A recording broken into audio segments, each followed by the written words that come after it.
Buenas tardes, bienvenidos, bienvenidas a una nueva charla participativa con preguntas y respuestas sobre TOC para personas afectadas de la mano de la psicóloga sanitaria Antonella Orsucci, una profesional ampliamente reconocida por su labor en el tratamiento y la investigación del trastorno obsesivo-compulsivo.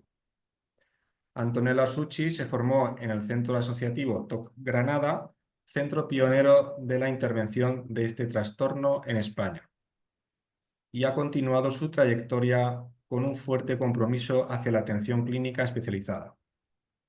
Actualmente dirige su propio gabinete en Granada, donde ofrece tratamiento psicológico a personas afectadas por TOC, trastornos de ansiedad y del estado de ánimo.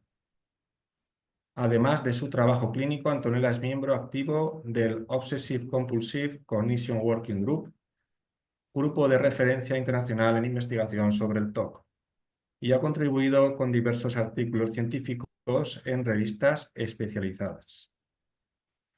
Su formación incluye capacitación avanzada en terapias cognitivo-conductuales en el Behavior Therapy Training Institute, BTTI, de la Fundación de TOC Internacional, en Houston, Estados Unidos, lo que le ha permitido integrar las mejores prácticas internacionales en su labor terapéutica. Comprometida también con la divulgación y el acompañamiento a pacientes y familias, imparte regularmente charlas, talleres y formaciones, colaborando con entidades como la Asociación TOC Zaragoza. También es miembro ordinario del Grupo de Intervención en Emergencias y Catástrofes del Colegio Oficial de Psicología de Andalucía Oriental.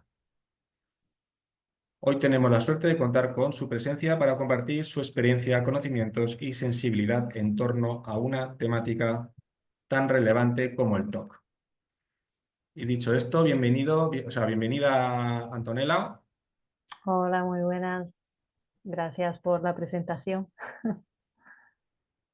Muy bien, pues te dejo paso a la tuya. Vale, vale. Pues, vale. La idea es hacer esta charla un poco más, pues eso, ¿no? Interactiva y participativa con respecto a las que quizá hemos hecho anteriormente. Y por eso he ido tirando de las preguntas que los participantes han planteado a la asociación para preparar, pues eso, ¿no? Una presentación muy sencilla. Intentaré contestar más o menos a las preguntas que habéis planteado y la idea sería, una vez, pues eso, ¿no? Repasados un poco esos temas, esas cuestiones, por supuestísimo, cualquier duda, cualquier debate que surja a raíz de las diapositivas, pues las vamos repasando, ¿vale? Yo me he orientado un poco en función de las preguntas que habéis planteado.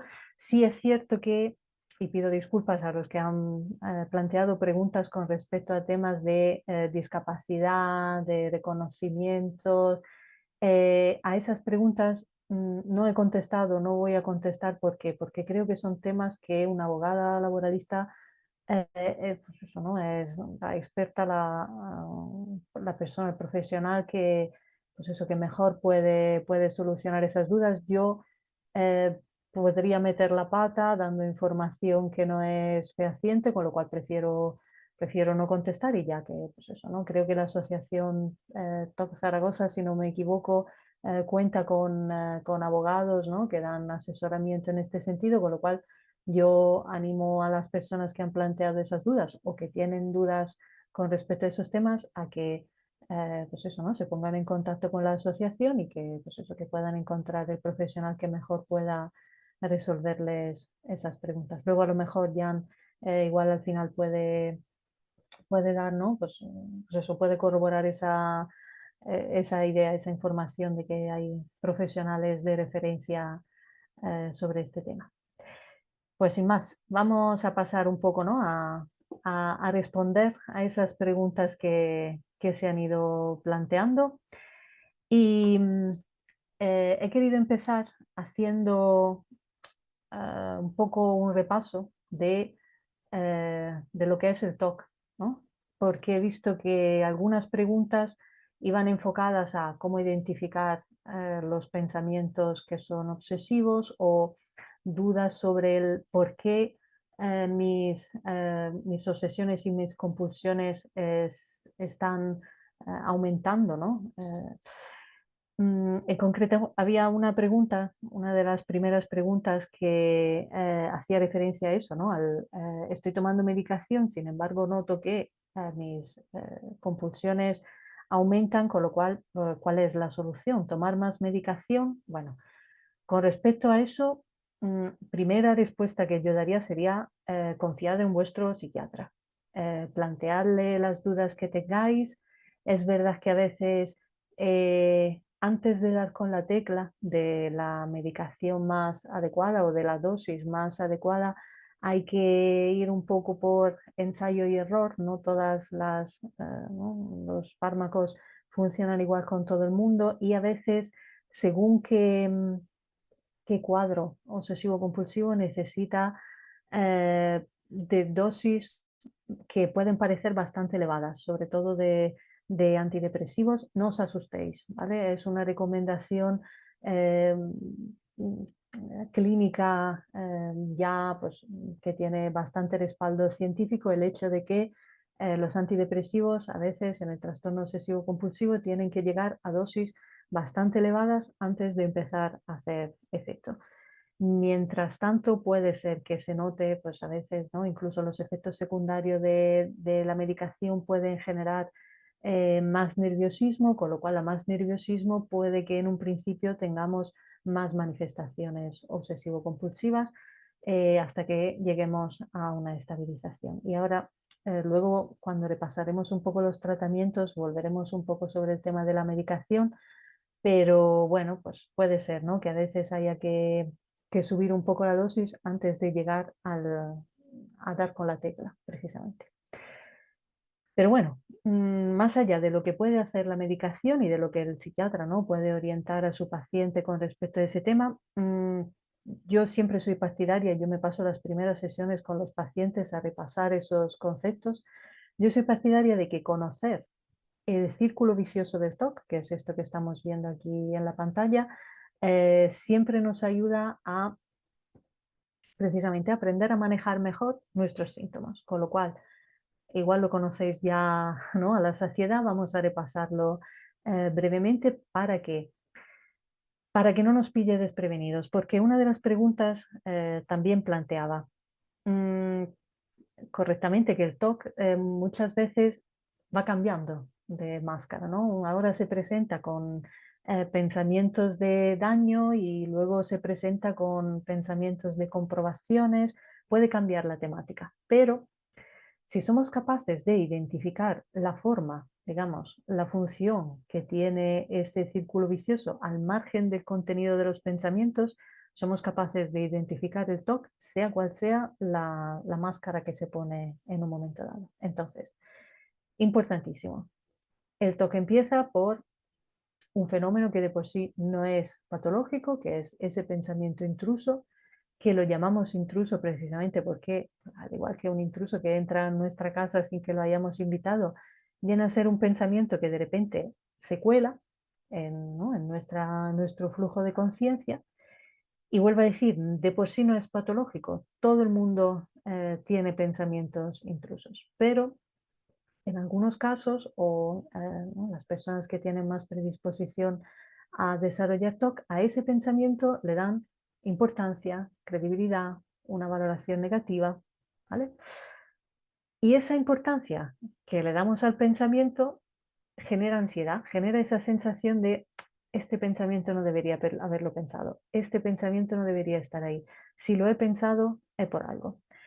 Con lo cual empezamos a llevar a cabo conductas de seguridad con el objetivo de eliminar ese malestar, con el objetivo de tener la sensación de que estamos controlando el pensamiento.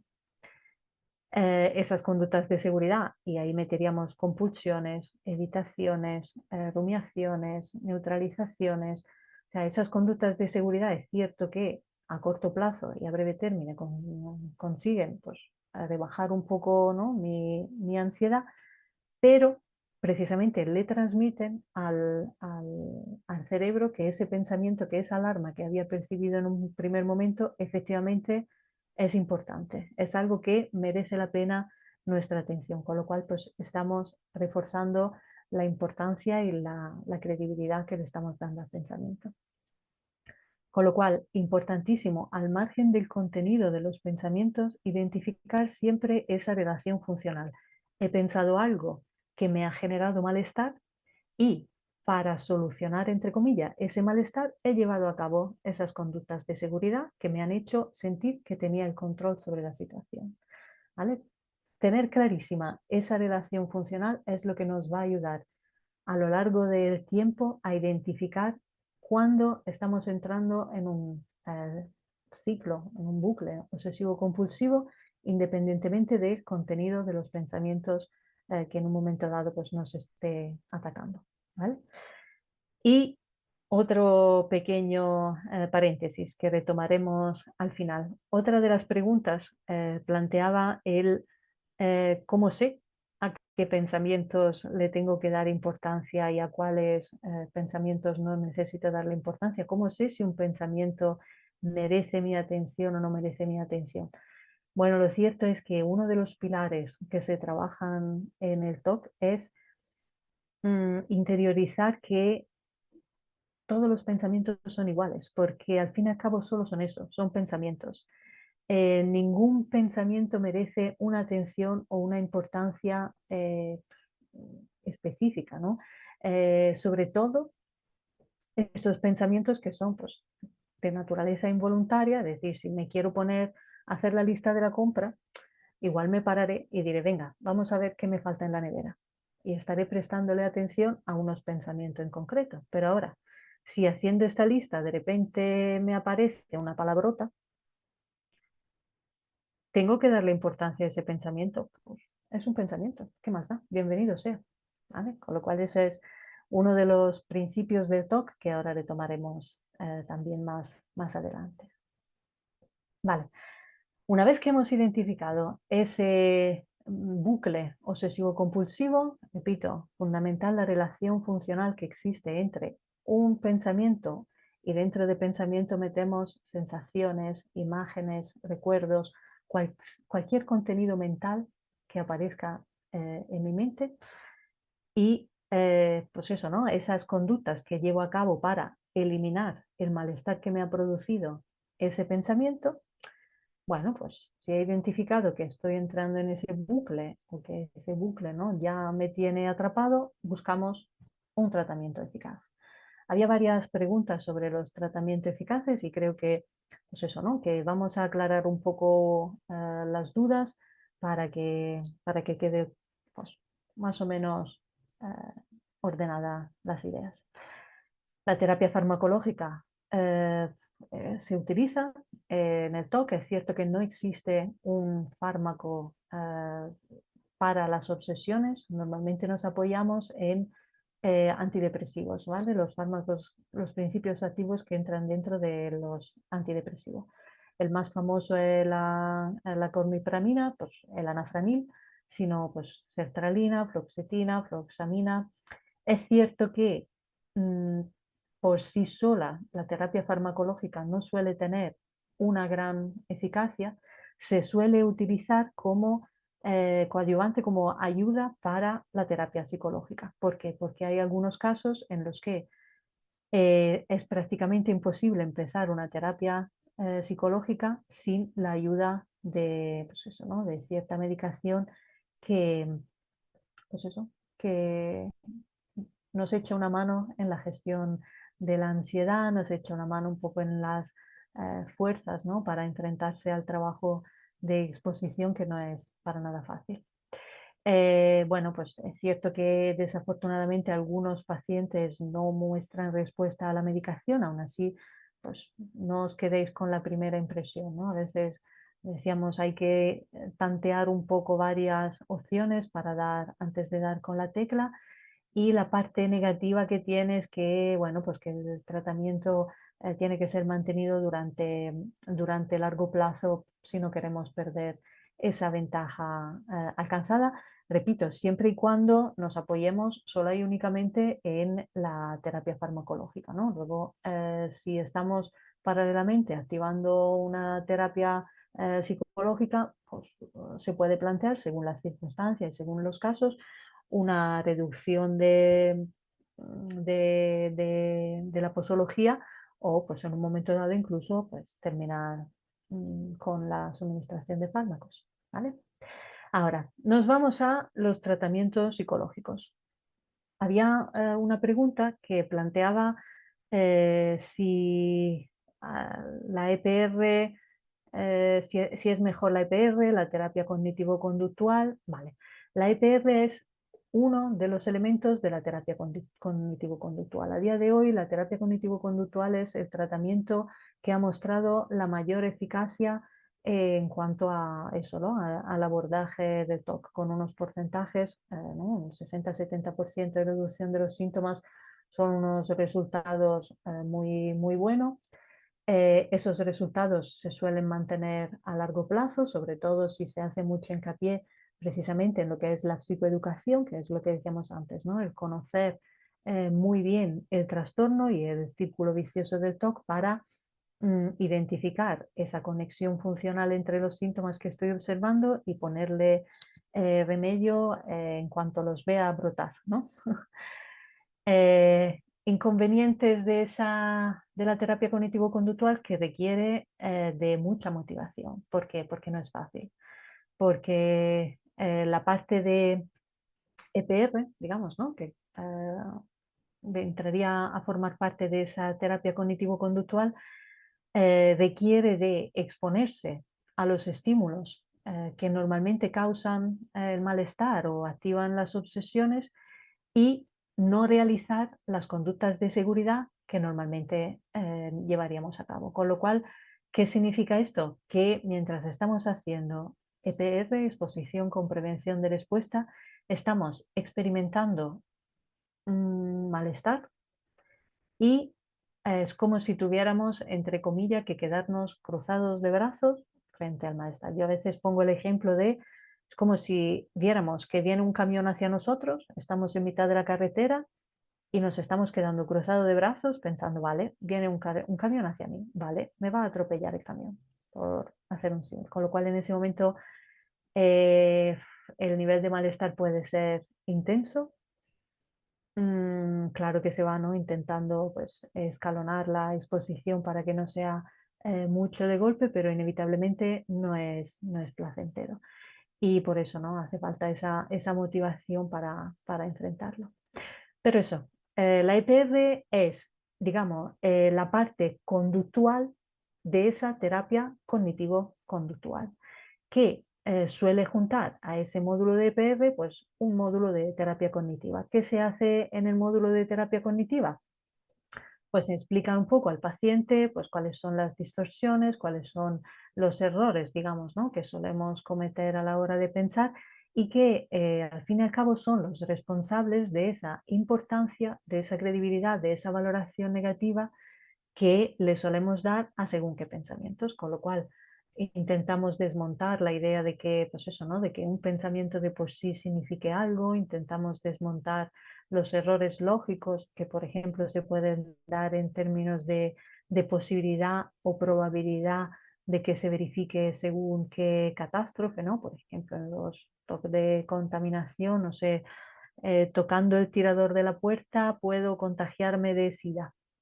Vale, pues igual no es tan probable como percibimos en un momento dado, ¿no? Igual es tan poco probable que no nos merece la pena preocuparnos por eso, ¿no? Simplificando un poco, eso es el trabajo que se hace en el contexto de la terapia cognitiva. Y por supuesto, dentro de la terapia cognitivo-conductual se pueden añadir otros módulos en función de otros cuadros psicopatológicos que posiblemente la persona esté presentando, ¿no? Por ejemplo, si tenemos una depresión secundaria a las limitaciones, ¿no? que el TOC impone a la vida de la persona, pues activaríamos un proceso de activación conductual, programación de actividades, habilidades sociales, para ayudar también a la persona a volver a concentrar sus energías en su vida, más que en sentirse atrapado por el TOC. ¿Vale? Otra pregunta, bueno, planteaba poner ejemplos de exposición. Vale, yo he puesto aquí una jerarquía que tengo de otras charlas, probablemente las habréis visto por ahí, que es una jerarquía de un TOC de contaminación, pero en este caso la contaminación no era tanto por tema de contaminación en sí, sino por, esta era una madre que había sufrido pues, bueno, un percance en el trabajo y a partir de ahí se le había despertado, ¿no? Pues ese miedo a posibles contagios, había sangre de por medio en ese percance, pero claro, su temor no era tanto de cara a ella contagiarse de nada, sino ¿y si estoy poniendo en riesgo la vida de mis familiares por traer, ¿no? Por ser un vehículo de contagio? Entonces, ¿qué hacemos en una jerarquía, en un trabajo de exposición? Bueno, le pedimos al paciente que identifique los estímulos que precisamente activan el malestar, sean ellos, sean estos, pues estímulos reales, tangibles, o simplemente imágenes mentales, pensamientos, sensaciones. Eh, hacemos una lista, puntuamos esos estímulos en función del nivel de malestar que le produce a la persona, de menos a más, y paulatinamente vamos exponiendo a la persona a los estímulos, volvemos de menos a más, es decir, igual nos tiramos una semana o dos pues exponiéndonos a un único estímulo, bueno, no pasa nada. Mientras nos exponemos tenemos que tener claro también un plan de prevención de respuesta, es decir, no es solo exponerse al miedo, al malestar que me produce según qué estímulo, sino también qué hago para no llevar a cabo la conducta compulsiva que llevaría a cabo en ese momento, o ser consciente de qué conductas compulsivas llevaría a cabo en ese momento, porque a veces el tenerlas claras de antemano nos ayuda a ser conscientes de que, vale, ahora querría no tocar nada con la mano porque con esta mano acabo de tocar un objeto que considero que está contaminado, con lo cual no quiero expandir ¿no? la contaminación. Vale, en este caso, ¿qué haríamos? Vale, toca el objeto que consideras, ¿no? que te va a contaminar, sé consciente de que ahora puede que tu mano esté contaminada y ahora con esa misma mano sigue tocando cosas y a lo mejor pensando, puede que mi mano esté contaminada y esté contaminando más cosas, o mi mano seguramente está contaminada y estoy contaminando más cosas. A veces dentro de un mismo ítem de la jerarquía se puede ir como calibrando el nivel de intensidad de malestar que vamos a buscar, ¿no? En función de lo que la persona esté preparada. Por ejemplo, el ejemplo que he puesto, si estamos jugando con el puede que o seguro que, o sea, la intensidad no es la misma, ¿no? Con lo cual, pues se planteaban en las preguntas ejemplos prácticos de exposición a daño. Vale, vamos a imaginar, voy a poner ejemplos muy típicos, ¿vale? Luego, pues, a lo mejor en el debate podemos plantear cosas más específicas. Si mi pensamiento de hacer daño es, por ejemplo, ¿no? de hacer daño a los demás, cada vez que veo un cuchillo temo que puedo clavárselo a mi marido y normalmente lo que hago es, cuando estamos en la mesa, no poner ningún cuchillo, yo no como con cuchillo y tal, vale. ¿Cómo haría exposición? Pues planteamos una situación que puede ser más o menos controlada. Vamos a imaginar que empezamos por un nivel ¿no? más bajo en el que estoy yo, está mi marido, ponemos un cuchillo, pero ambos somos conscientes de que estamos haciendo exposición y dejo el cuchillo a una distancia mediana de mi alcance.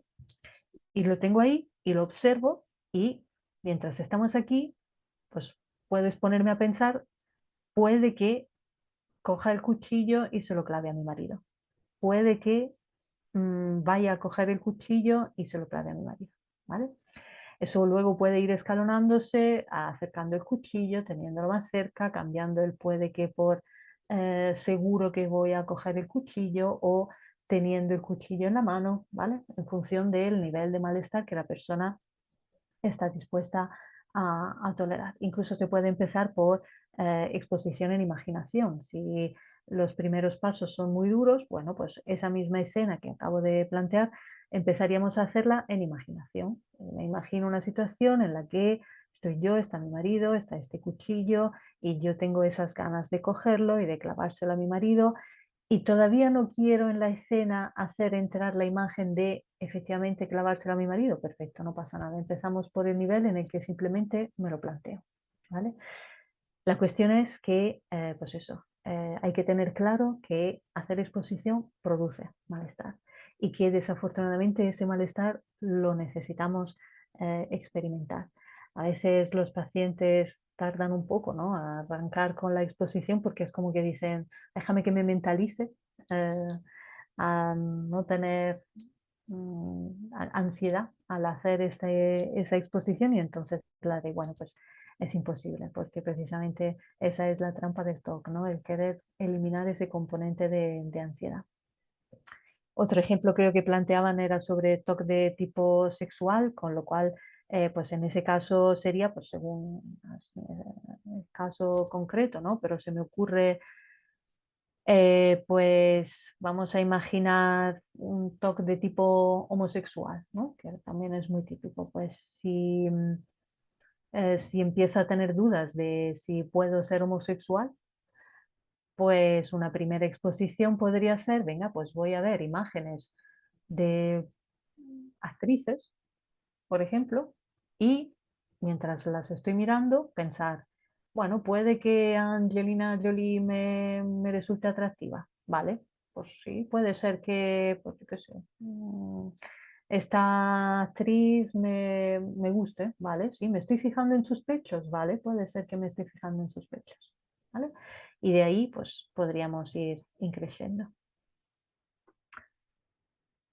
Otro tratamiento que planteaban en las preguntas y que efectivamente está dando resultados, bueno, bastante positivos, es la terapia de aceptación y compromiso. La terapia de aceptación y compromiso es una de las terapias cognitivo-conductuales de tercera generación, ¿vale? Con lo cual seguimos manteniendo la idea de que seguimos en un marco cognitivo-conductual.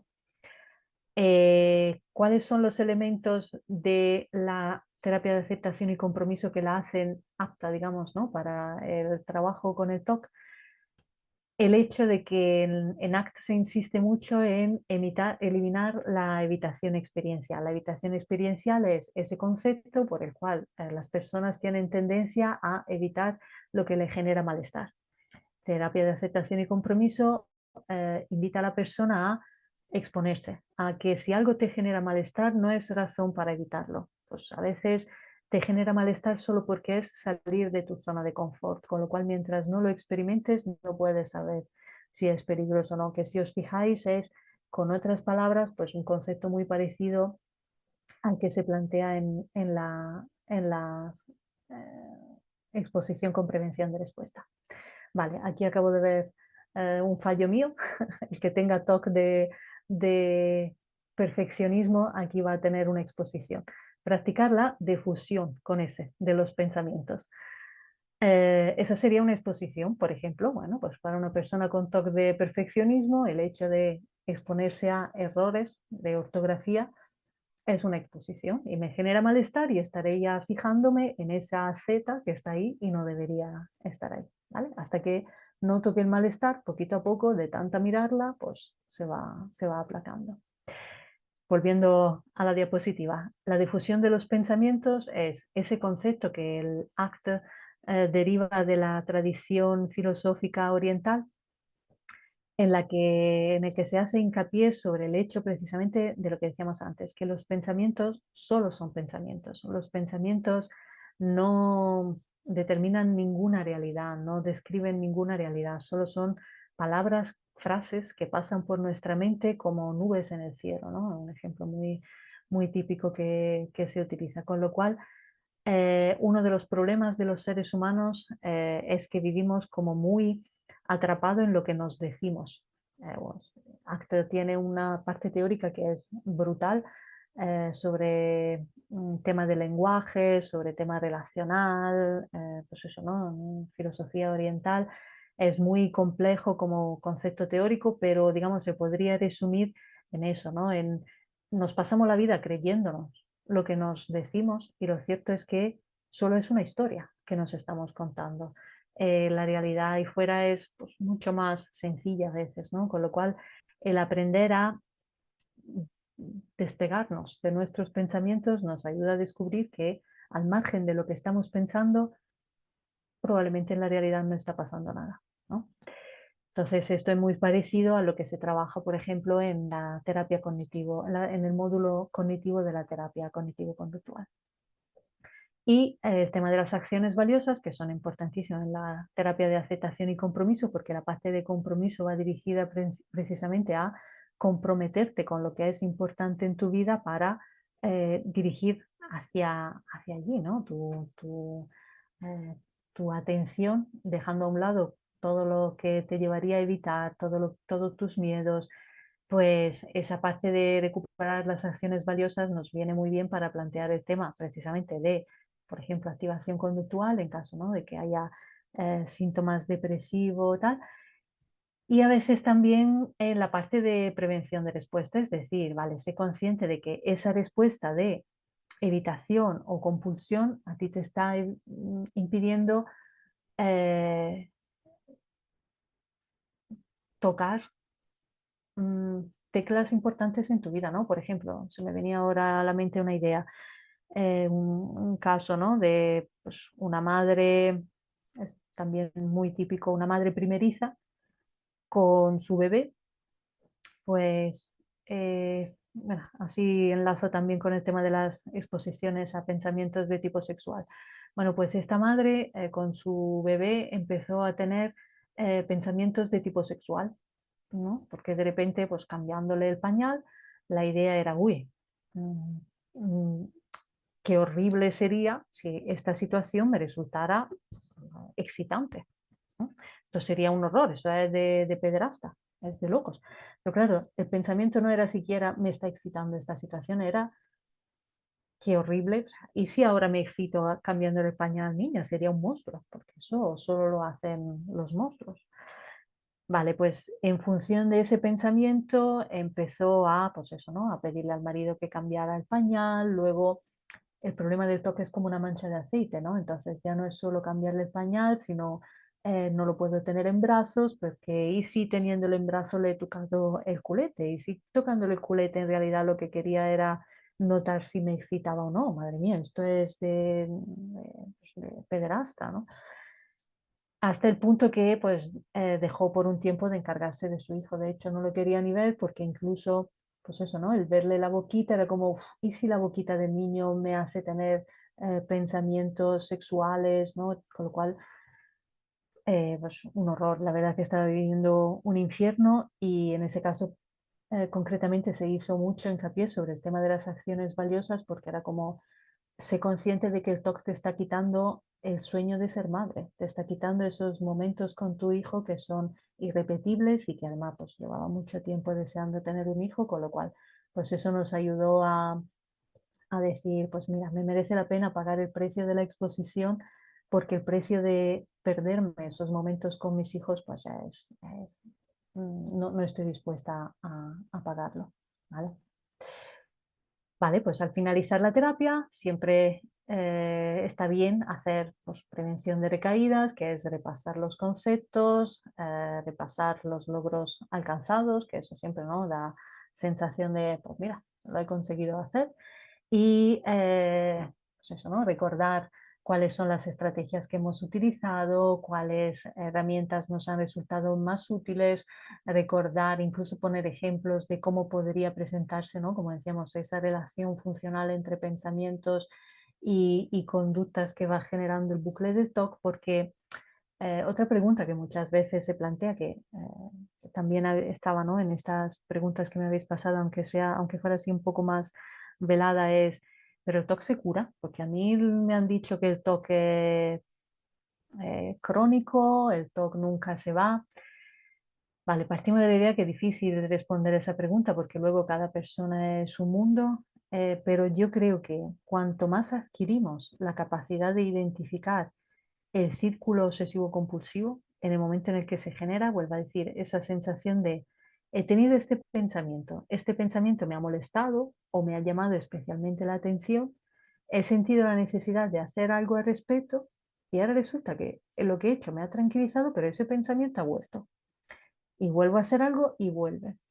Vale, a lo mejor es que estoy luchando para no tener ese pensamiento, a lo mejor es que estoy luchando porque ese pensamiento me parece especialmente incómodo y lo quiero eliminar. A lo mejor estoy entrando otra vez en el bucle obsesivo compulsivo. Entonces, el trabajar muy bien eso nos ayuda a ver los primeros brotes, ¿no?, de este trastorno y a ponerle remedio lo antes posible. Y había una pregunta también que hacía referencia al rol de, bueno, madre o pareja o familiar en general como coterapeuta. Eh, mm, Eso yo animaría a que os lo plantearais, ¿no?, conjuntamente con el psicólogo que os sigue, psicólogo o psicóloga. ¿Por qué? Porque puede ser una herramienta muy útil el que uno de los familiares participe como coterapeuta a las exposiciones. Eso garantiza, por ejemplo, que un mismo ejercicio de exposición que se hace una vez a la semana, a lo mejor en la consulta del psicólogo, se pueda repetir mm, todos los días, ¿no? En el domicilio o donde sea, pues con el coterapeuta. Pero es necesaria, pues son necesarios varios ingredientes.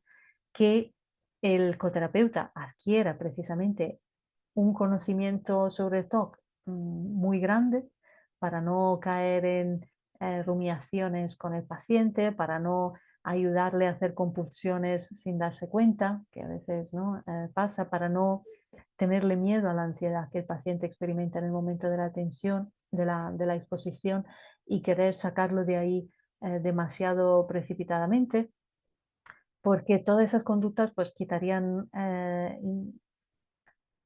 fuerza, por así decirlo, ¿no?, al tratamiento, sino en algunos casos pues incluso lo empeorarían. Con lo cual, bueno, pues puede participar, por supuestísimo, un familiar como coterapeuta para repetir las exposiciones a lo largo del intervalo, ¿no?, entre una sesión de psicología y otra, pero tiene que tener un conocimiento del TOC muy, muy grande, con lo cual es necesaria la colaboración a tres, digamos, ¿no?, con el psicólogo o la psicóloga también que sigue el caso. ¿De acuerdo? Eh, vale, aquí he dejado simplemente esta reflexión para recordar el concepto que decíamos antes. El concepto de que, porque, ¿no?, una pregunta que se reitera a veces, pero entonces, ¿cómo sé si un pensamiento es un pensamiento, si es real, si no lo es?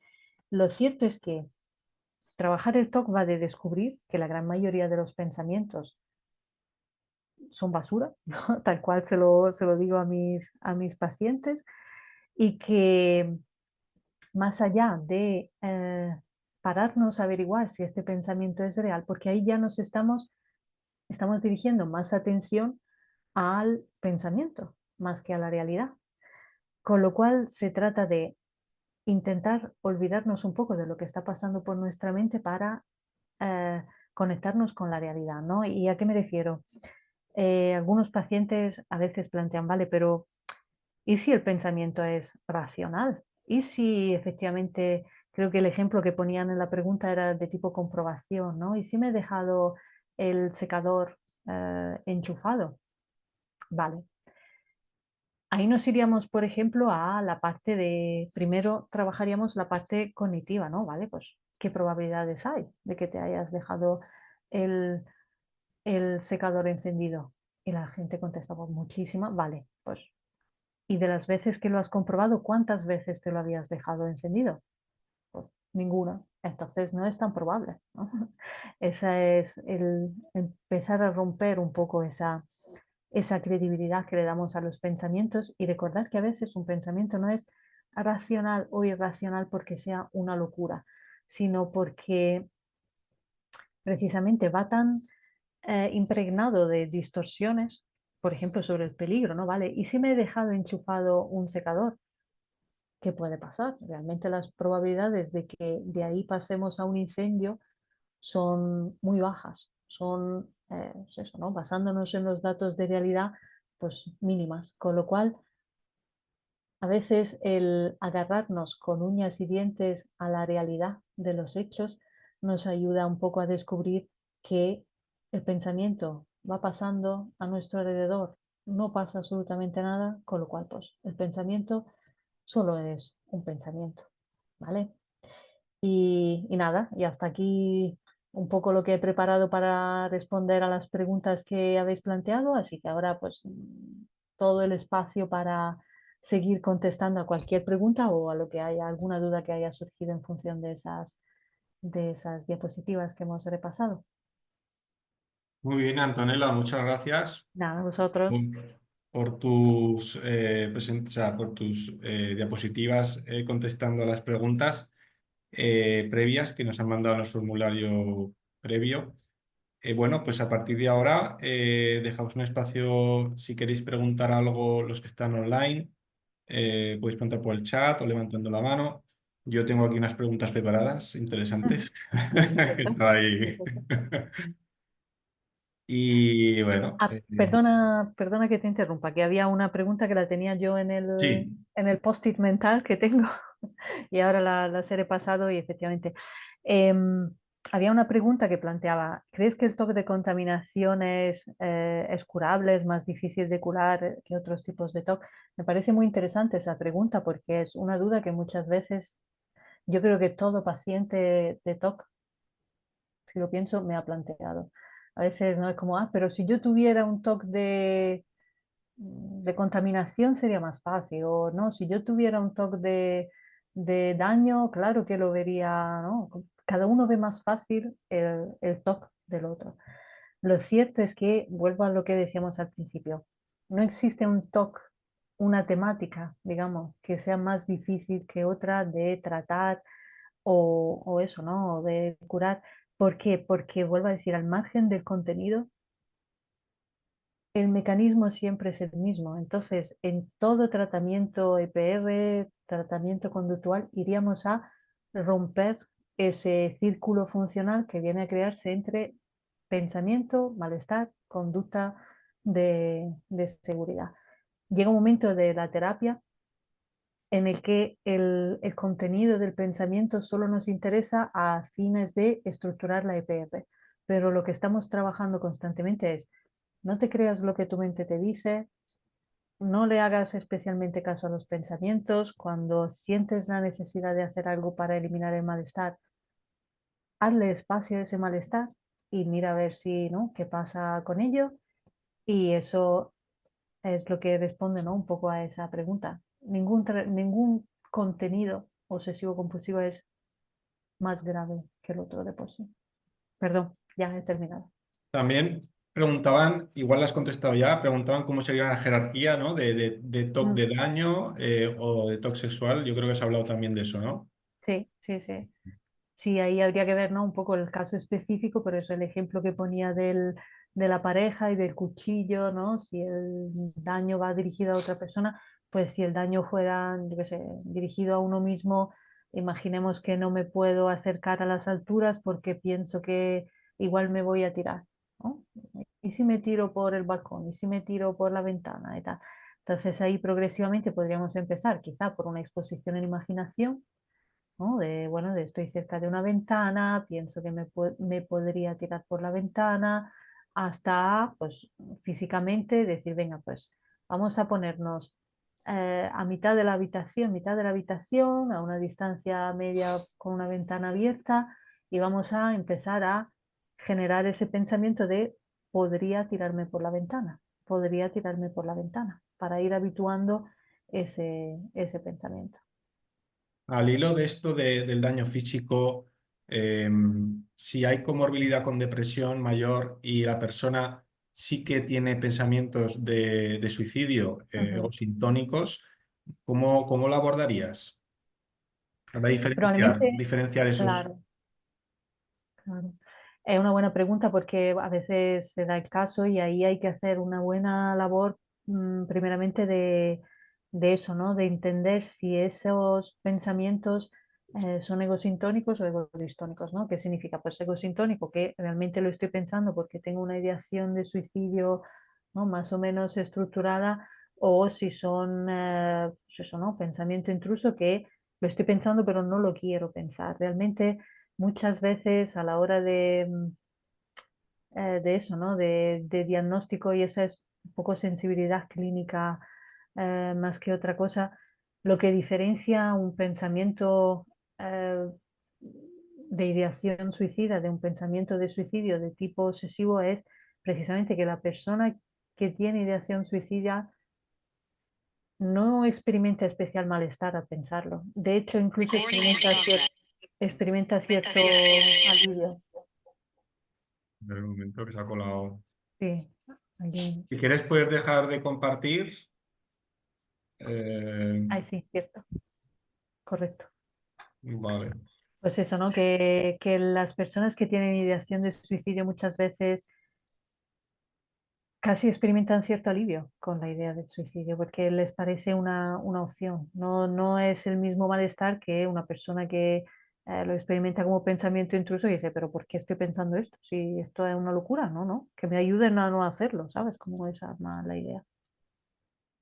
Pero ujú, bueno, ahí haría falta ¿no? Una buena criba, un buen triaje y, y decidir si hacerlo desde abordaje de ideación suicida o exposición con prevención de respuesta.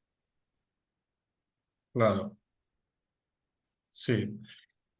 Vale, por el chat pone cómo trabajar la incertidumbre y la terapia intensiva. Pues hay mucha lista de espera, por ejemplo, en el centro de tratamiento Todo Granada, que hacen terapia intensiva ahí. Mm, mm. A ver, ¿cómo trabajar la incertidumbre?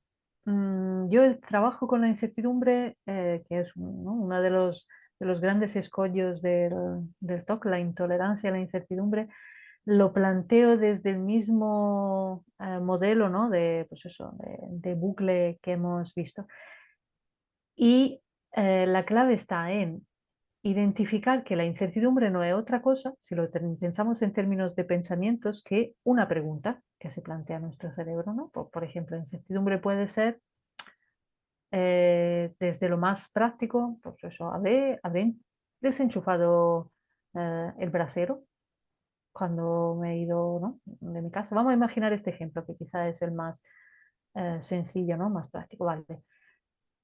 La incertidumbre en este caso me genera malestar porque acto seguido mi cerebro dice, madre mía, si se me ha olvidado el brasero encendido, es que mi casa se puede estar incendiando.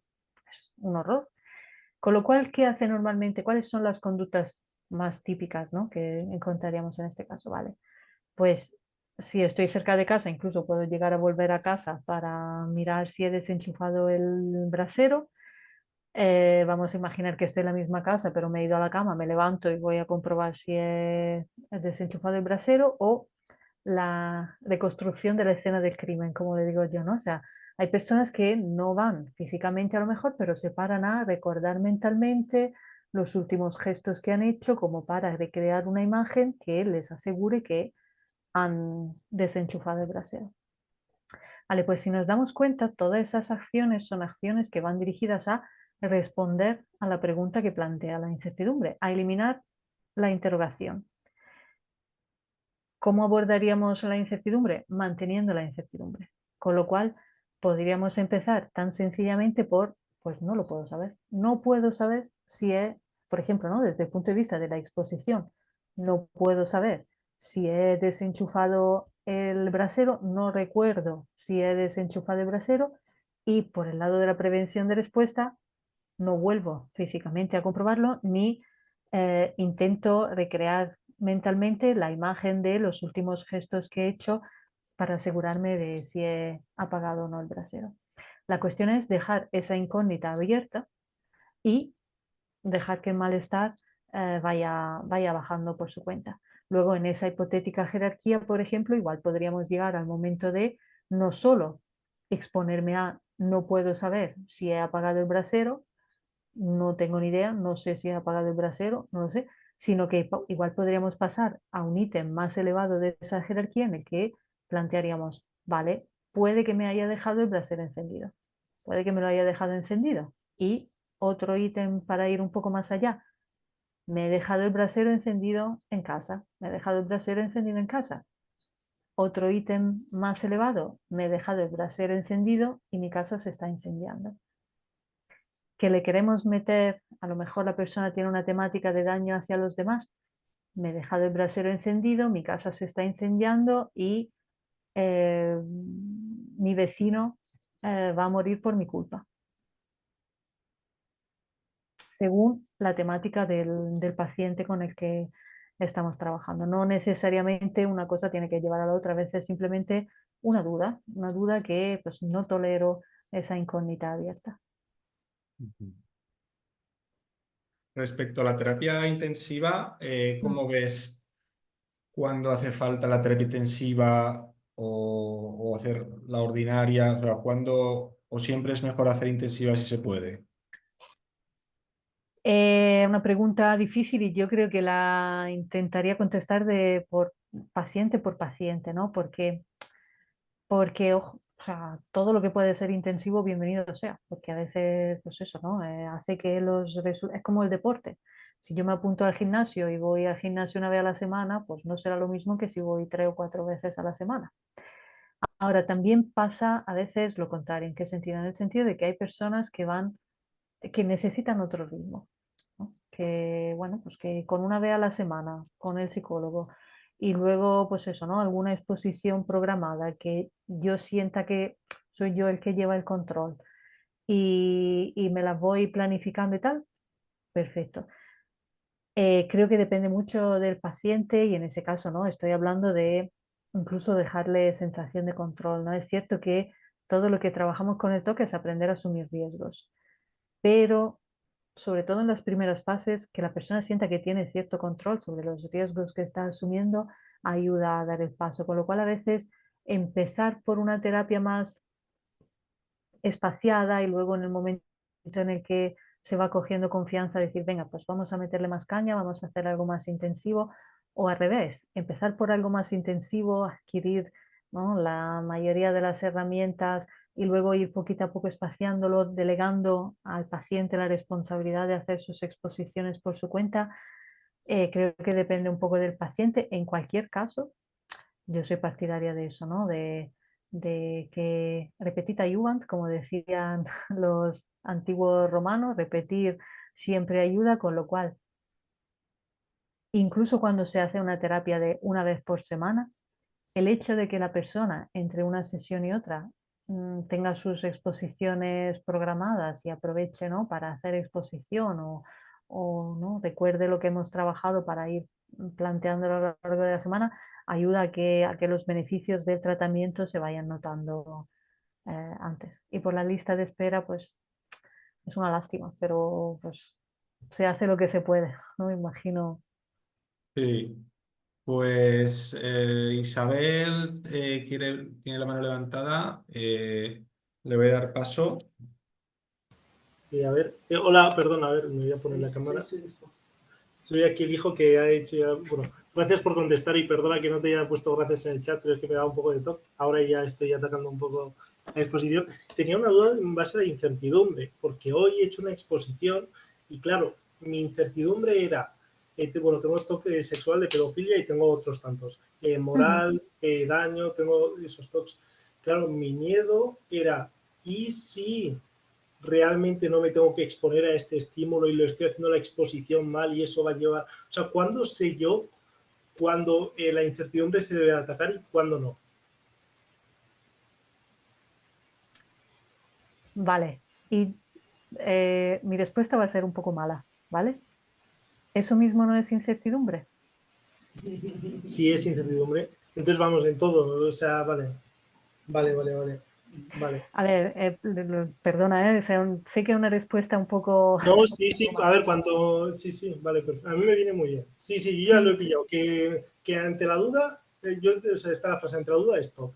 Entonces, pues voy a ir echando. Vale. Exactamente. Gracias. ¿Y por qué te argumento un poco esa respuesta? Porque a lo mejor le puede servir también a otros compañeros. Una de las dificultades que a veces se encuentra cuando hacemos terapia cognitiva, ¿no? La parte cognitiva, sobre todo con el TOC, es caer en la trampa de razonar los pensamientos. La terapia cognitiva va de saber identificar las trampas, pero luego esa identificación nos tiene que servir como, pues eso, ¿no? Como hoja de ruta para precisamente abstenernos del tratar ese pensamiento de una manera especial. Con lo cual, ¿no? En este caso, si nos pusiéramos a razonar, con el ejemplo que acabamos de poner, si nos pusiéramos a razonar, vale, pero este pensamiento que has tenido, al que te has expuesto, ¿qué característica tenía? Tal. Probablemente la persona, desde, ¿no?, un trastorno obsesivo compulsivo, empezaría la siguiente vez, cada vez que tiene un pensamiento, pararse a observarlo. Vale, este pensamiento que he tenido ha sido voluntario, ha sido involuntario, lo he tenido porque he querido, y ya estaríamos tratando ese pensamiento de una manera especial, con lo cual, si os fijáis, pues volvemos a esa importancia, a esa credibilidad que le estamos dando al pensamiento, más allá de, pues, de la realidad que tiene. O sea, es un tema de importancia, ¿no? De darle importancia. Vale. Correcto. Sí, sí, sí. Yo pongo un ejemplo a veces, ¿no? Es como, y probablemente muchos os identificaréis, el rato que os paráis y estáis pensando, vale, este pensamiento, ¿por qué lo he tenido? Lo he tenido porque de verdad, yo qué sé, me ha traído este estímulo que he visto o, o es que lo he tenido porque es un pensamiento obsesivo o es que ahí ya nuestra vida se está parando. Y a lo mejor estaba yo, pues yo qué sé, haciendo un guiso y he dejado de hacer el guiso para prestarle atención al pensamiento.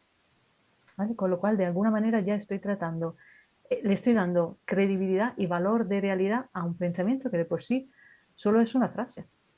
Es un planteamiento un tanto paradójico, pero es verdad que eso es, por ejemplo, lo que se trabaja especialmente desde la difusión de los pensamientos, ¿no? En terapia de aceptación y compromiso. El, el ver que ningún pensamiento conlleva ninguna realidad de por sí. Que yo no, o sea, mientras estoy haciendo el guiso, voy a seguir haciendo el guiso, independientemente de lo que pase por mi cabeza. Y el guiso se va a hacer y la realidad a mi alrededor no va a cambiar. Eso es literalmente el título de, o sea, cuanto menos en la mente estemos, mejor, ¿no? Entonces, Totalmente. vale, vale, Sí, vale. sí. Sí, pues En muchísimas cierto gracias. sentido, sí. Nada. Gracias. Al hilo de esto, a veces, no sé si se refería a esto que voy a decir, a veces se mete el TOC en la propia EPR, ¿no? Como MetaTOC, y como que ya compulsionas haciendo la EPR, ¿no? Sí, Entonces, claro, ahí habría que parar, decir, vale, sí, voy a hacer sí, más la EPR, no la voy a hacer, ¿no? Esa sería la EPR. sí. Pues Esas son estoy situaciones, haciendo mal la EPR y escribirlo, estoy haciendo mal la EPR, estoy haciendo mal la EPR, y ahí le darías la vuelta. son situaciones que se dan mucho en el trabajo con el trastorno obsesivo compulsivo. De hecho, yo creo que además de la parte de exposición con prevención de respuesta, es uno de los, por ejemplo, cuando se hace formación como psicoterapeuta, ¿no? En eso, psicólogo en trabajo con el trastorno obsesivo compulsivo, es uno de los elementos sobre los que más a veces hay que trabajar. Porque lo más normal que nos sale a todos, ¿no? Es cuando te plantean una pregunta, pues decir, bueno, pues vamos a razonarlo. Pero en el trastorno obsesivo compulsivo, el razonar en exceso se convierte en una compulsión a la vez, con lo cual el saber mantenerse al margen y saber dejar siempre ese margen de incertidumbre que nos acompaña en todo en la vida. El TOC querría el 100% de seguridad. No puedo tolerar ni un 1% de incertidumbre. Bueno, pues todo lo que es abrirse a la incertidumbre es dejar que la realidad nos responda, ¿no? Por eso había puesto esa frase al final de las diapositivas, es dejar que sea la realidad la que nos da las respuestas. Pero para eso hace falta quedarse de brazo cruzado a veces. Muy bien, pues tenemos una pregunta del GamTalk. Sí, ya la hago. Sí, mi pregunta es, las personas que padecemos TOC, ¿vale? Por ejemplo, a la hora de estudiar o de concentrarte, ¿tienes esa concentración o la pierdes o te bloquea el TOC? Muchas veces puede perjudicar a la concentración, ¿no? Es cierto que dificulta mucho la tarea.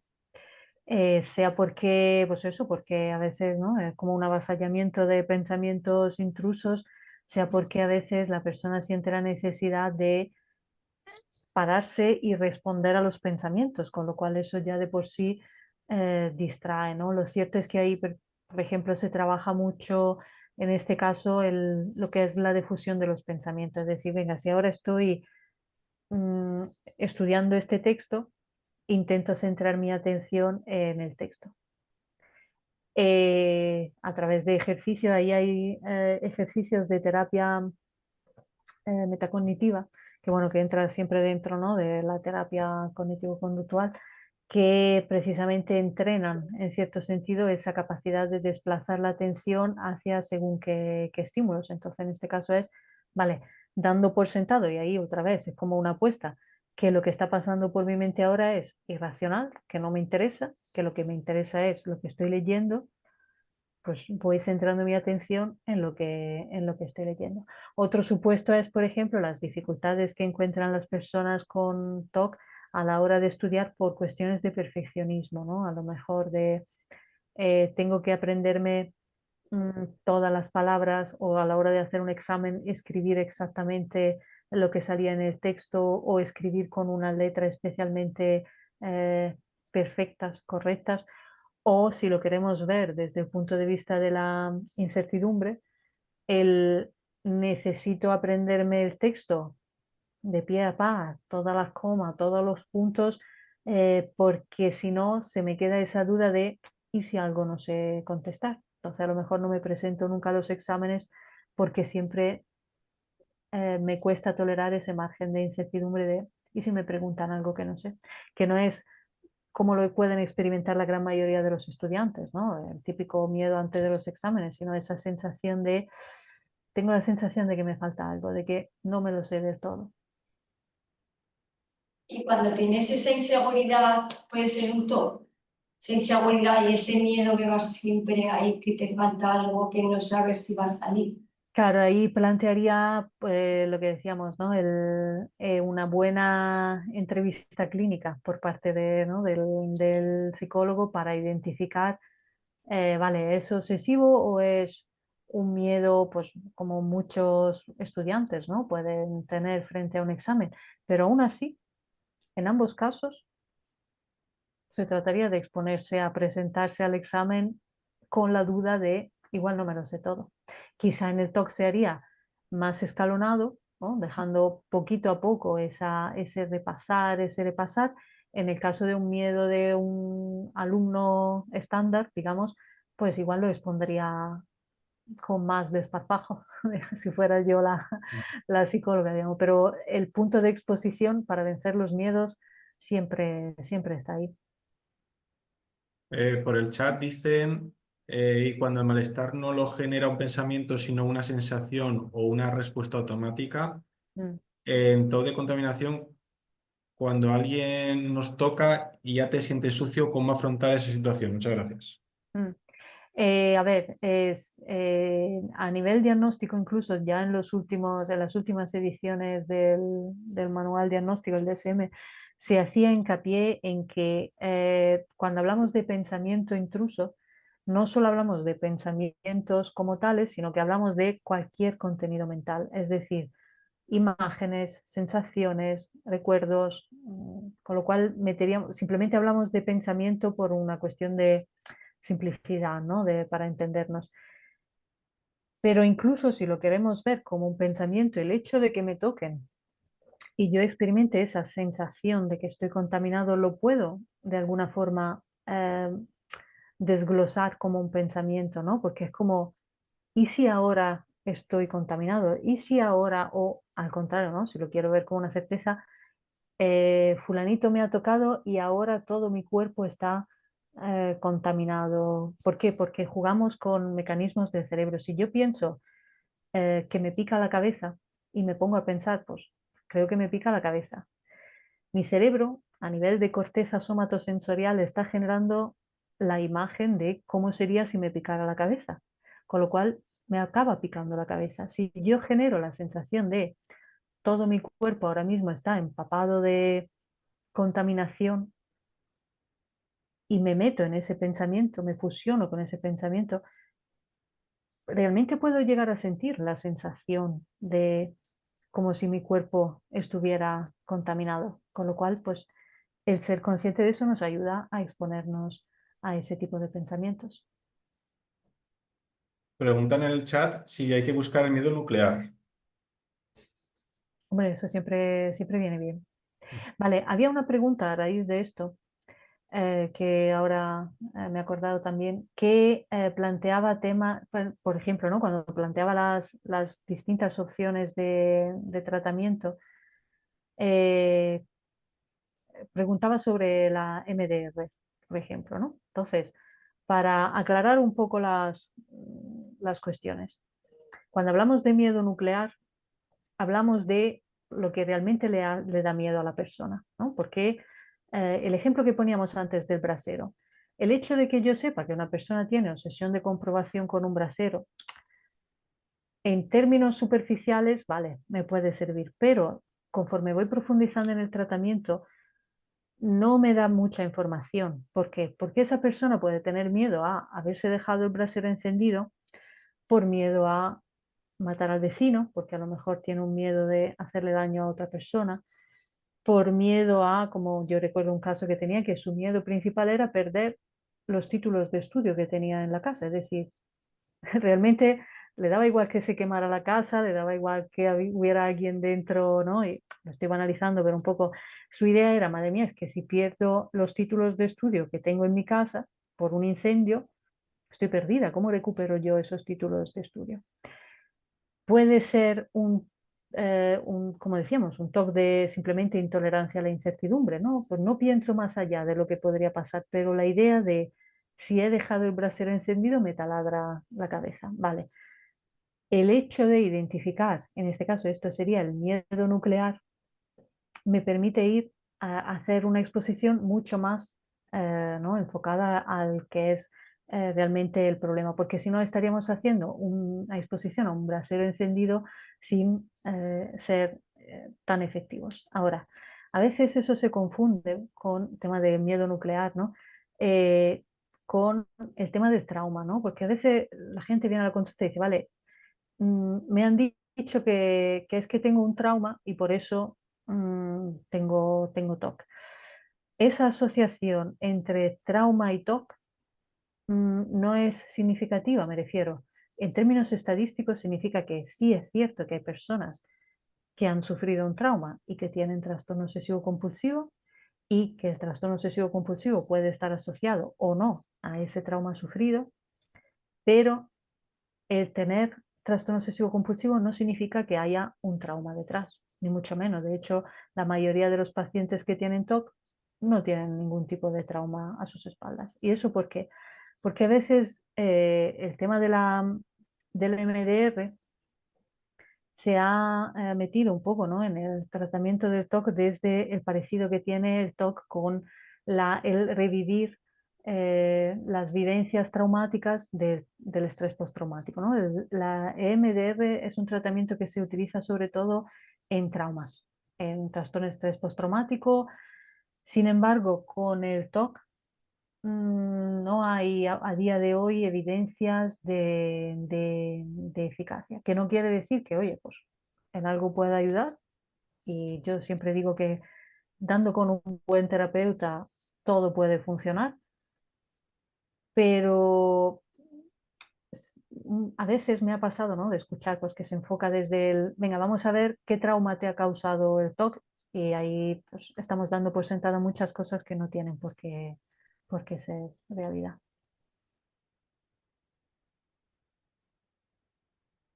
Tengo una pregunta por aquí. La diferencia entre trastorno de ansiedad generalizada, hipocondría y TOC, el diagnóstico diferencial de esas tres cosas. Pregunta que daría para rato, ¿vale? Voy a simplificarlo, ¿vale? Es cierto que tienen muchos parecidos, quizá más la hipocondría con el TOC que el trastorno de ansiedad generalizada con los otros dos. De hecho, la hipocondría entra dentro, ¿no?, del espectro un poco obsesivo-compulsivo. El trastorno de ansiedad generalizada sería la persona que está preocupada por todo, pero las preocupaciones del trastorno de ansiedad generalizado suelen ir enfocadas lo voy a banalizar, ¿vale? Disculpadme. No sé si llego a fin de mes o madre mía, ¿qué va a pasar con el trabajo que he empezado? ¿Me irá bien? ¿Me irá mal? Como una persona constantemente preocupada, ¿vale? La hipocondría es muy parecida al TOC. De hecho, la explicación que se da cuando se explica la hipocondría es casi el mismo círculo vicioso que con el TOC, pero el miedo se limita a cuestiones de salud y realmente no llega muchas veces a todo el aparato de conductas compulsivas que tendría el TOC. Y en el trastorno obsesivo compulsivo se observa, por ejemplo, puede haber temática hipocondríaca, pero hay otros también, digamos, ¿no? Que el trastorno obsesivo compulsivo suele espaciar en otras temáticas también y a veces se observa que, por ejemplo, tengo miedo de si tengo un cáncer, una persona con hipocondría igual estaría haciéndose resonancia magnética, prueba y tal. Una persona con TOC también, pero a lo mejor la persona con TOC además cree que si, pues vamos a imaginar lo mismo, voy a banalizar y pido perdón, si toco 3 veces la mesa, es menos probable, me tranquilizo de la idea de tener un cáncer. ¿Podría ser que en la hipocondría hay menos insight? O sea, que no es consciente de la enfermedad, es muy egosintónico. Es que eso depende mucho del caso, porque hay personas con trastorno obsesivo compulsivo también que te lo dicen, es decir, yo sé perfectamente que no, que no tengo, que sé perfectamente que no, que es mi miedo, pero siento el miedo y no puedo hacer nada ¿no? para no hacerlo. Pero sí, o sea, el insight a veces es como cuánto te razona la persona el hecho de que, no, es que tengo que tener yo creo que muchas veces, fíjate, a nivel de clínica, ¿no? También la diferencia se nota en que las conductas de seguridad en el TOC suelen, vamos a admitir incluso que solo hay un miedo con respecto a las enfermedades. Pero si estoy en presencia de un TOC, las conductas de seguridad no suelen ser solo ir de médico en médico. Suele haber más comprobaciones, más mirarse, más observarse, más hacer rituales para asegurarse de, incluso, pues mira, pues me voy a poner bien las gafas porque, ¿no?, cuando me entra el miedo a si tengo una enfermedad, hacer esto me hace sentir un poco más tranquila, con lo cual eso nos orienta un poco a la hora del diagnóstico y muchas veces a nivel de historia clínica, de anamnesis, igual, aunque ahora esté presentando solo una temática hipocondríaca, es una persona que igual de pequeño hacía rituales con lo cual eso ya nos orienta hacia un trastorno obsesivo compulsivo. Y a veces he de decir que en el caso de la hipocondría se encuentra más una historia de algún suceso propio o de personas cercanas que me han generado ese miedo a las enfermedades. Ujú. ¿Qué medicamentos influyen a la hora de hacer la EPR? O sea, que pueden, para bien o para mal, que interfieren en la exposición y prevención de respuesta. La medicación que se suele utilizar, como decíamos, principalmente antidepresivos y ansiolíticos. Es cierto que con el tema de los ansiolíticos hay que estudiar bien la cosa porque decíamos precisamente que a la hora de hacer exposición necesitamos sentir cierta ansiedad, con lo cual si jugamos demasiado con los ansiolíticos nos arriesgamos a reducir la ansiedad de la persona con lo cual la EPR pierde eficacia. Normalmente se apunta más a la medicación de tipo antidepresiva, que siempre tiene cierto efecto también ansiolítico, que a los que son ansiolíticos clásicos. Los ansiolíticos se suelen utilizar más de rescate, ¿no? Pues en un momento dado siento mucha ansiedad, pues un Orfidal, un alprazolam, según las recomendaciones médicas, o sea, no hay un fármaco que perjudique a la exposición, pero sí es verdad que si apuntáramos solo sobre medicación de tipo ansiolítico, igual estaríamos restando eficacia al tratamiento cognitivo-conductual. Y respecto a antipsicóticos, El antipsicótico a veces se utiliza, pero a ver, son casos, ¿no?, como más específicos, y lo mismo, no tiene por qué ser perjudicial para la EPR, a menos que no tenga un efecto sedante excesivo, porque es verdad que hay algunos antipsicóticos que tienen como efecto secundario esa sedación muy grande, ¿no? Entonces me despierto a lo mejor por la mañana con esta especie de borrachera, ¿no? Vamos a decir que me ha dejado el antipsicótico, y hacer exposición en ese momento igual le resta eficacia, porque no siento o incluso me perjudica porque al final me genera un estado de malestar tan incómodo que no me estoy centrando ni siquiera en lo que estoy haciendo. tengo otra pregunta por aquí. ¿Qué opinas de la terapia basada en la inferencia, la TBI? La terapia basada en la inferencia es una corriente también que entra dentro de lo que sería, ¿no?, el mundo obsesivo-compulsivo, o sea, perdón, el mundo cognitivo-conductual. Y bueno, pues ha estado dando buenos resultados. En cierto sentido, es como muy enfocada a la parte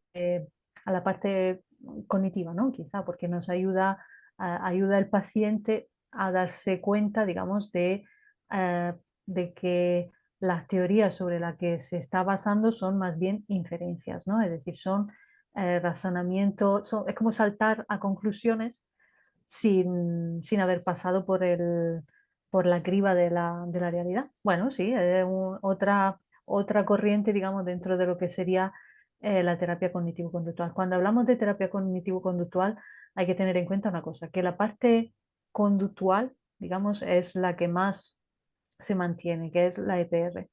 Luego la parte cognitiva creo que muchas veces depende un poco del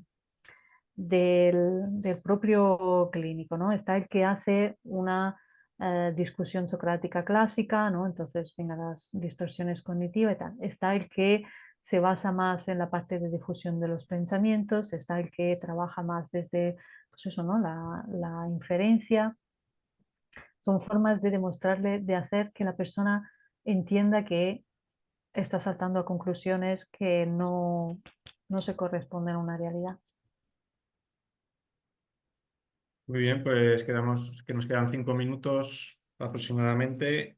Si tenéis alguna pregunta más, podéis escribirla por el chat o bien levantando la mano y se os dará paso. Yo tengo aquí una última pregunta.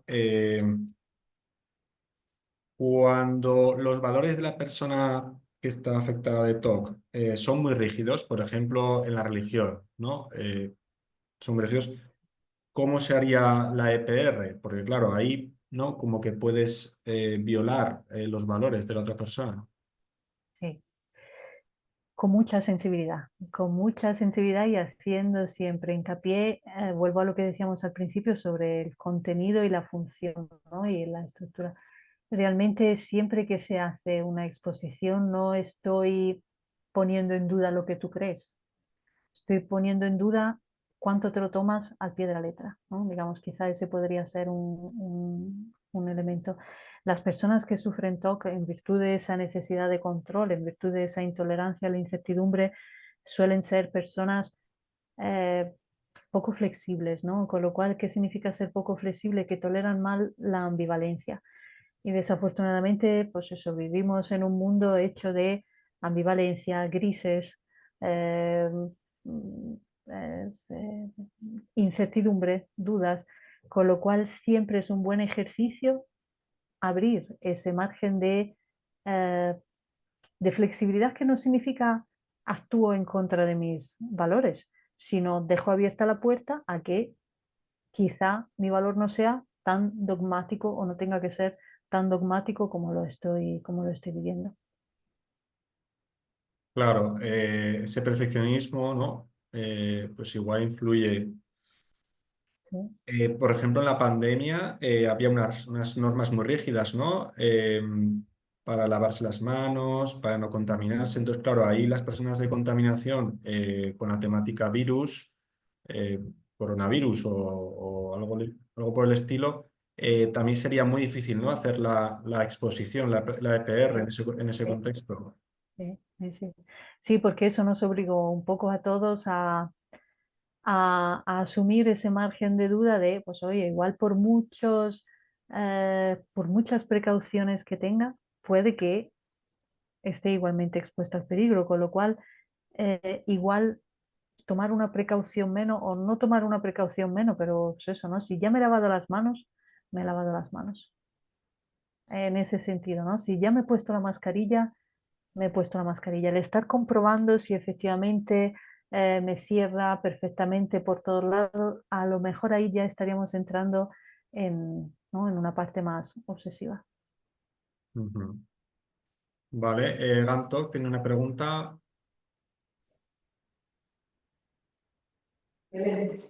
Yo, sí. ¿Qué opinas de esta afirmación? Uno siempre está luchando contra su infancia. Muy, a ver, muy psicoanalítica como, como afirmación. Yo creo que la infancia la llevamos siempre a cuesta y que se trata de aprender si luchar contra ella o voy a proponer otra frase, ¿no? Que es que la conciencia es como la conciencia de las cosas es la mejor herramienta para enfrentarse, ¿no? a las cosas, con lo cual, pues eso, ser consciente de lo que ha pasado en nuestra infancia y de la mochila que llevamos nos puede ayudar a decidir si queremos en nuestros actos luchar contra esa mochila o, bueno, decidir cómo responder a, ¿no? a la lectura del mundo que damos en función de esa mochila que llevamos. Muy bien. Sí, yo tenía una que es de algo que se me ha olvidado. A ver, a mí, por ejemplo, me gustaría a ver si me podías describir una persona que vive sin TOC, como es su día a día, porque es que yo casi que veo a mi madre, tiene TOC, veo a mi padre, tiene TOC, veo a mi hijo, tiene TOC, veo a mi hermano, tiene TOC, veo a mi sobrina, tiene TOC. Para mí, yo ya, todo el mundo tiene TOC. Entonces, no sé si es que todos tenemos TOC es que no sé ya cómo es el Ya, día a día de una persona, cómo es una persona que no tiene TOC, una persona que no ya. sufre, que pasa de todo, que es feliz. No sé, no sé. ¿Qué va? ¿Qué va? Fíjate, te voy a responder con lo que decía un profesor mío que yo siempre lo menciono porque para mí más que un profesor fue un mentor, ¿no? Mi profesor de psicopatología que precisamente siempre nos decía que, porque lo clásico, eso le pasa también a los estudiantes de medicina, ¿no? Cuando empezamos a estudiar psicopatología, ¿qué hacemos los estudiantes? Esto yo lo tengo, esto yo lo tengo, esto yo lo tengo. Nos identificamos con todos los cuadros psicopatológicos. ¿Por qué? Porque decía 10%, 90%. Es decir, lo que diferencia la normalidad de la patología no es un blanco-negro, una vez más, no es una dicotomía, o lo tengo o no lo tengo, es cuánto y hasta qué punto manifiesto un carácter y hasta qué punto ese carácter interfiere con mi vida y tal. Entonces, las personas que no tienen TOC no se preocupan. Todo ser humano se preocupa. Las personas que no tienen TOC no hacen conducta de evitación. Yo soy la primera que a veces, pues, yo qué sé, si sé que por una calle va a pasar alguien que no me apetece ver, pues paso por otra calle, ¿no? En algunas ocasiones. Las personas que no tienen TOC no tienen manías o rituales. Todo ser humano lo tiene. Lo que diferencia a una persona que no tiene TOC de una persona que tiene TOC es el nivel de flexibilidad, el nivel de precisamente tolerancia a la incertidumbre, el nivel de capacidad de no controlar, soltar el control, pero es muy subjetivo. Entonces ahí todos nos pondríamos en un espectro, ¿no? de patología, digamos. Bueno, pues si te parece la última pregunta y ya terminamos, hay una persona levantando la mano. A ver, la última pregunta.